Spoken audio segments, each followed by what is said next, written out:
గతానికి ప్రభుత్వానికి తేడా ఏంటంటే ఏం చెప్తారు? గత ప్రభుత్వానికి ప్రభుత్వానికి తేడా ఏంటంటే బాగా తేడా ఉందండి. ఆ, ప్రతి ఒక్క విషయానికి స్పందిస్తున్నాడు. కొంచెం జనంలోకి వస్తున్నారు. ఉమ్, జనం కష్ట సుఖాలు ఏంటో తెలుసుకొని దాన్ని పరిష్కారం చేయటం అంటే బాగానే ఉంది.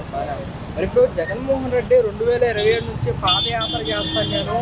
ఏం చేస్తున్నావు? ఆయన చేసిన తప్పులన్నీ జనంలో బాగా నాటుకుపోయింది. కష్టం. ఉమ్, మళ్ళీ వైసీపీ ప్రభుత్వం అధికారంలోకి వస్తుందని వ్యాఖ్యలు చేస్తున్నాడు కదా. చేసినా ఏంటంటే ఇంతకు ముందు చేసిన ఇవన్నీ జనంలో బాగా ఇదైపోయినాయి. ఉమ్, కొంచెం కష్టంగానే ఉంటుంది మరి. ఈసారి మా ప్రభుత్వం అధికారంలోకి వస్తుంది, అధికారులు ఎవరిని వదిలిపెట్టనని చెప్పేసి కూడా వార్నింగ్ ఇస్తున్నారు. ఎందుకంటే ఇప్పుడున్న అధికారులు వీళ్ళైతే అంతవరకు రానియకుండా కట్టడి చేస్తారు. అది వాస్తవం. నేను వస్తే వాళ్ళందరినీ కట్టడి చేస్తానండి అంటే ఆయన పాదయాత్రలోనే ఆయన కట్టడి చేస్తారు. అది విషయం.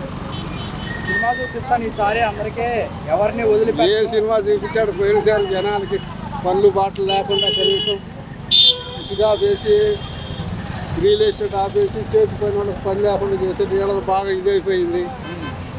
60 రూపాయలు ఉన్నది 200 రూపాయలు మందు. ఇవన్నీ జనంలో బాగా నాటుకుపోయినాయి. అంటే కష్టం.